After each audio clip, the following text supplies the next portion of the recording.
Երևան քաղաքի բյուջեում փոփոխություններ կիրականացվեն, բյուջեից ֆինանսական համահարթեցման սկզբունքով տրամադրվող դոտացիան կնվազեցվի 154 միլիոն դրամով։ Փոփոխության արդյունքում սուբվենցիաներն ավելացվելու են 160 հազար դրամով, դրանք ուղղվելու են այլընտրանքային աշխատանքային ծառայողների դրամական փոխհատուցումներին։ Երևանի ավագանու նիստում զեկուցում է ֆինանսական վարչության պետ Քրիստինե Ավետիսյանը։ Պետության կողմից Երևանի քաղաքապետին պատվիրակված լիազորությունների կատարման բյուջեն նվազեցնել 76 միլիոն դրամով, որը հիմնականում պայմանավորված է վարկադրամաշնորհային ծրագրերի մասով արտաժույթի փոփոխություններով,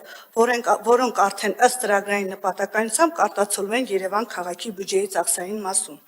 Հաշվի առնելով օրենսդրական փոփոխությունները, համաձայն որի քաղաքացիական ակտերի գրանցման եւ դրան վերաբերող այլ գործառույթություններից գանձվող պետական турքերը այսուհետև փոխանցվելու են Հայաստանի Հանրապետության պետական բյուջե,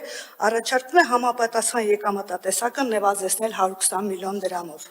Երևան քաղաքի 2026 թվականի բյուջեով համայնքի բյուջեի մնացորդների տարեսկզբի ազատ մնացորդը փաստացի կազմել է 16 միլիարդ 370 միլիոն դրամ, որից 4 միլիարդ 528 միլիոն դրամը բաշխվել է Երևան համայնքի 2026 թվականի հաստատված բյուջեով, ասաց Ավետիսյանը։ Հաշվի առնելով Երևան քաղաքի 2025 թվականի բյուջեի փաստացի կատարման վերջնական արդյունքները, սյուն որոշման նախագծով նախատեսվում է ճշգրտել տարեսկզբի ազատ մնացորդի գումարը 11 միլիարդ 841 միլիոն դրամով, որից 76 միլիոն դրամ ուղղել նախորդ բյուջետային տարում վարչական մասից ֆինանսավորման ենթակա, սակայն չֆինանսավորած ելքերի գծով արկա պարտավորությունների կատարմանը, նշված պարտավորությունները կատարելուց հետո առաջացած մնացորդային գումարից 3 միլիարդ 280 միլիոն դրամը ուղղել նախորդ տարիներից մեկնարկած աշխատանքների իրականացման ֆինանսավորմանը։ Արդյունքում մնացորդային գումարը կազմում է 8 միլիարդ 201 միլիոն դրամ, որը կուղղվի քաղաքապետարանի ենթակայության տակ գտնվող մանկապարտեզների, պոլիկլինիկաների եւ այլ հիմնարկների աշխատողների աշխատավարձերի ավելացմանը։ Բյուջեի փոփոխություններով Երևանի քաղաքապետարանն իրականացնելու է նաեւ այլ ծրագրեր։ Հարցս հետևյալն է։ Մայր Հայաստան խմբակցության անդամ Արմենակ Դանիելյանը հետաքրքրվում է։ Ինչի համար մանկապարտեզների աշխատակիցների աշխատավարձը չբարձրացվեց դեկտեմբերին, այսինքն որ հունվարից արդեն բարձր ստանան, ինչի համար այս փուլում բարձրացվեց եւ ինչի համար բարձրացվեց 15-ից 20% եւ ոչ թե 30-ից 40%, այսինքն 1 միլիարդ 700 միլիոն դրամ գումար է տրամադրում, ինչի 3.5 միլիարդ չի տրամադրում, ավելի բարեկեցիկ, ավելի բարձր աշխատավարձ ստանան այդ մարդիկ։ Հարցին պատասխանում է քաղաքապետ Տիգրան Ավինյանը։ 2024 թվականին Երևանի քաղաքապետարանը մանկապարտեզներում աշխատակիցների աշխատավարձերը բարձրացրել է 15-ից 31%-ով 2024 թվականին։ Այդ տարի նախընտրական էր, ոնց որ չէ։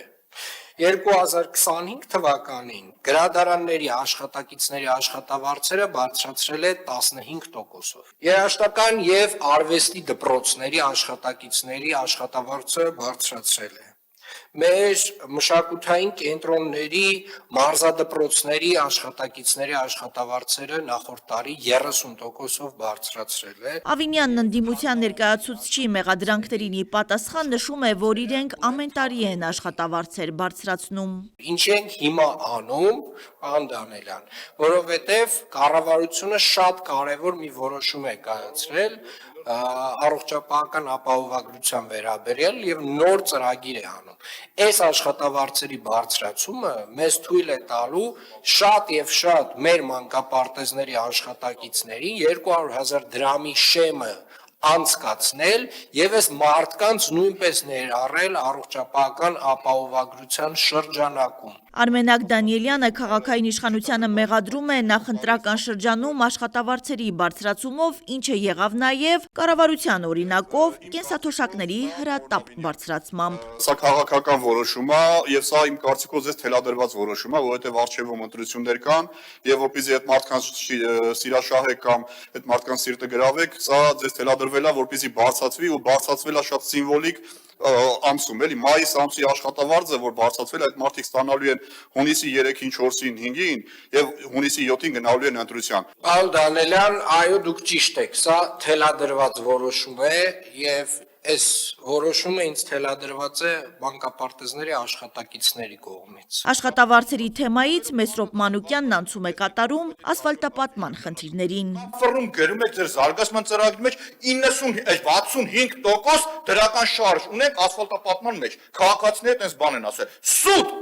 Մի հատ հենց դուս հարցրեք, ո՞ս մենք կասկածում ենք։ Լարեք հասկանանք ում վրա կասկածի։ Խնդրում եմ կոռեկտ եղեք այդ հարցում։ Լեզվակռիվը շարունակվում է Ավինյանի պատասխանով։ Պարոն Մանուկյան,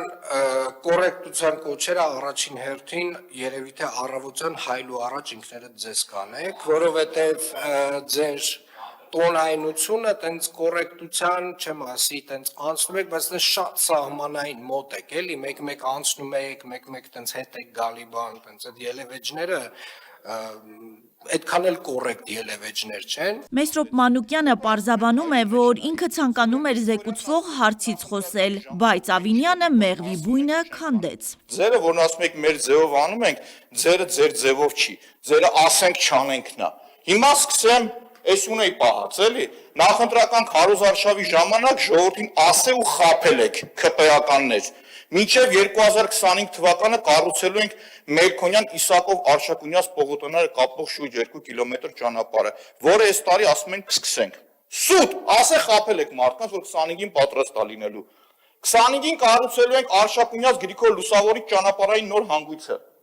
Երբ է կտեղով անցը Տիգրան Ավինյան վերջի անգամ, ասեք մի ժողովրդին։ Կոյրունի վրայի մանկապարտեզը փակում եք, մոռանում եք։ 9 հատակ ավիրում եք, չկա այդ մանկապարտեզ, գնում ես տեղը չի էլ երևում։ 4-ը մանկապարտեզ աջափնյակում վրա փակել եք։ Այդ որ մունատ եք գալիս, ասում եք 70 մանկապարտեզ օտարել են, ինչ են արել։ Ձեր դատախազությունը դուք մի օրվա մեջ կարող եք օրենք փոխեք ու ինչ ուզեք անեք։ Գնացեք հետ բերեք, 100 անգամ ասել եմ։ Դու տվողին էլ, առնողին էլ, մյուսն էլ։ Ավինյանը դիմում է ընդդիմադիր գործընկերներին։ Հարգելի ընդդիմադիր գործընկերներ, ձեր քաղաքական կապիտալը սպառելով գնալու եք ու ձեր տեղը գալու են այլ ընդդիմադիր գործիչներ։ Ես ձեզ վստահեցնում եմ, որքան որ դուք կենտրոնանաք ստի վրա եւ ստի վրա մանիպուլյացիաներ անեք, այդ խավարը փորձեք օգտագործել եւ լինեք այդ խավարի մարտիկները, ես ձեզ վստահեցնում եմ, դրան դիմակայելու մեթոդները մենք շատ լավ գիտենք։ Հասմիկ Վահրադյան, Արմալուր։